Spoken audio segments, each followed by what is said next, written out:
Hello বন্ধুরা, সবাইকে বিকালের শুভেচ্ছা জানিয়ে শুরু করছি আজকের আমার এই ভিডিও প্রতিবেদনটি। বন্ধুরা, অনেক দিন আগে আসছিলাম সেই লঙ্কাস্টারের ঘাটে। আজকে আমরা নির্বাচনের ছুটিতে আসছি, তাই বাড়িতে আসলাম। ভাবলাম লঙ্কাস্টারের ঘাটে অনেক দিন আসি না, তা যে ঘাটটিতে থই থই পানি থাকে বর্ষার মৌসুমে, এই ঘাটটি উপচে পড়ে পানিতে। ওই কলার বাগানগুলো দেখছেন, উপর দিয়ে পানি উঠে একদম মানুষের বাড়িঘর তলিয়ে যায়, ভাঙতে থাকে। দেখুন, দেখতেই থাকুন ভিডিওটি বন্ধুরা। আর সেইখানে আমরা এখন দাঁড়িয়ে আছি, একদম ভূমি, বালু এবং হালকা একটু পানি আছে। আর ওই পাশে অনেকগুলো নৌকা সারি সারি রাখা আছে। যাই হোক, ভিডিওটি দেখবেন, লাইক কমেন্ট শেয়ার করবেন। যারা যারা বন্ধুরা ফেসবুক থেকে দেখছেন অবশ্যই ফলো বাটনে চাপ দিয়ে সঙ্গে থাকবেন। আর যারা ইউটিউব থেকে দেখছেন অবশ্যই সাবস্ক্রাইব করতে ভুলবেন না। আমার এই চ্যানেলটি শিবাস ফান নামে যে চ্যানেলটি পাবেন, আপনারা অবশ্যই সাবস্ক্রাইব করে দেবেন। যাই হোক, ভিডিওটি দেখুন, ভালো লাগলে অবশ্যই শেয়ার করে দেবেন। ধন্যবাদ। দেখতেই থাকুন ভিডিওটি।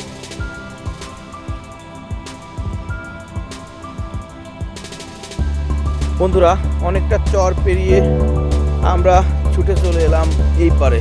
ওই দেখুন ওই পারটা। আমরা আরও একটু আগায় আপনাদেরকে দেখানোর চেষ্টা করব। দেখুন কত সুন্দর মুসুরির ক্ষেত, মুসুরি ডাউল তৈরি হয় যে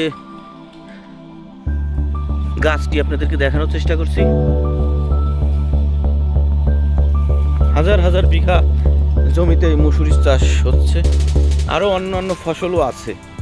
দেখতেই থাকুন বন্ধুরা ভিডিওটি। হ্যালো বন্ধুরা, অনেকটা পথ পেরিয়েই আমরা এখন ছুটে চলে আসছি একটা কলা গাছের বাগানের ভিতর। আমরা এর আগেও একটা ভিডিও করেছিলাম, আপনারা অবশ্য দেখেছেন। সেই বাগানটিতেই আমরা আবার প্রবেশ করলাম। এই বাগানটির পরেই আর একটা জায়গা আছে, সেটা হচ্ছিল আবারও মধুমতি নদী। সেখানেই একটা বড় নদী। এই নদীটি দেখতে কেমন লাগলো আপনারা অবশ্যই জানাবেন। ভিডিওটি টানবেন না, না টেনে অবশ্যই দেখতে থাকুন বন্ধুরা ভিডিওটি। বন্ধুরা, কলা গাছের যে বাগানটি, এই বাগানটি আপনাদেরকে ঘুরিয়ে ঘুরিয়ে দেখানোর চেষ্টা করছি। দেখতে থাকুন, ভালো লাগলে অবশ্যই শেয়ার করে দেবেন। যারা ইউটিউব থেকে দেখছেন ভিডিওটি অবশ্যই সাবস্ক্রাইব করতে ভুলবেন না। যারা ফেসবুক থেকে দেখছেন তারা ফলো বাটনে চাপ দিয়ে সঙ্গে থাকবেন, নতুন নতুন ভিডিও আপনাদেরকে দেওয়া হবে। দেখতেই থাকুন বন্ধুরা ভিডিওটি। বন্ধুরা, আপনাদেরকে নিয়ে আসলাম সেই মধুমতির আর একটা চর।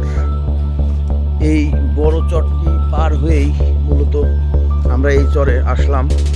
আর এখানে যে কলা গাছের বাগানগুলো দেখছেন, মনে রাখবেন এটা এখান থেকে 15 কিলোমিটার দৈর্ঘ্য, 15 কিলোমিটার দৈর্ঘ্য, 1 কিলোমিটার প্রস্থ। এত এলাকা জুড়েই শুধু কলার বাগান আর কলার বাগান। আমি একদিন বলেছিলাম আপনাদেরকে, এই কলার বাগান থেকেই হিমছড়ি, খাগড়াছড়ি, চট্টগ্রাম, বান্দরবন এই এলাকায় কলা চলে যায়, এইখানের কলা। যাই হোক, ভিডিওটি দেখুন বন্ধুরা। বন্ধুরা, দেখতে পাচ্ছেন কিনা আমি জানি না, সেই অনাকাঙ্ক্ষিত একটা জায়গা, যে জায়গাতে আসার জন্যই মূলত আমরা এই ভিডিওতে একটু মন লাগিয়ে ভিডিও করার জন্যই মূলত আসা। দেখুন, এর আগের একটা ভিডিও দেখছেন আপনারা, এর আগের ভিডিওটিতে ওই যে চর, ওই চরটি দেখা গেছিল না, ওইখানে শুধু থই থই পানি ছিল।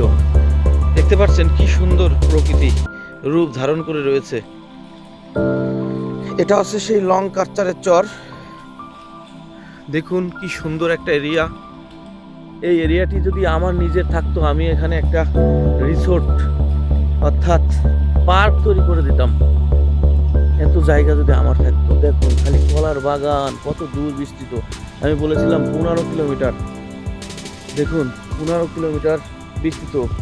এই মাঝে আর একটু গাছ লাগিয়ে রাখা হয়েছে, এজন্যই হয়তো আমরা ক্লিয়ার দেখতে পাচ্ছি না, তবে আপনাদেরকে দেখানোর চেষ্টা করছি। দেখুন বন্ধুরা, সোজা 4 মিনিট 44 সেকেন্ডের ভিডিও হয়ে গেছে। আমরা সর্বোচ্চ 6 মিনিটের মতো নেব। দেখুন যত দূর চোখ যাবে শুধু এরকম আঁকা বাঁকা ভাবে কলা বাগান দেখা যাবে। দেখুন কি সুন্দর।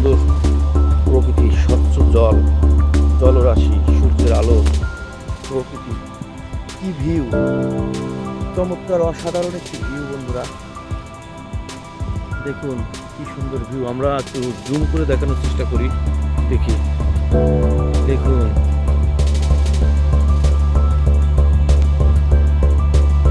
চরের উপরে ডেজার্ট, ওখানে বালি উত্তোলন করা হচ্ছে। কলা গাছের বাগানগুলো একটু দেখানোর চেষ্টা করছি বন্ধুরা। আপনারা বিশ্বাস করবেন না যে এত হাজার হাজার লাখ লাখ কলা গাছ এখানে উৎপাদন করা হয়েছে। এখান থেকে যত দূর চোখ যায় শুধু এইভাবেই ছুটে চলেছে কলার বাগানের এই ক্ষেতটি। বন্ধুরা, ভিডিওটি সংক্ষেপ করব। ভালো থাকবেন, দেখা হবে আগামী কোনো ভিডিওতে। ধন্যবাদ।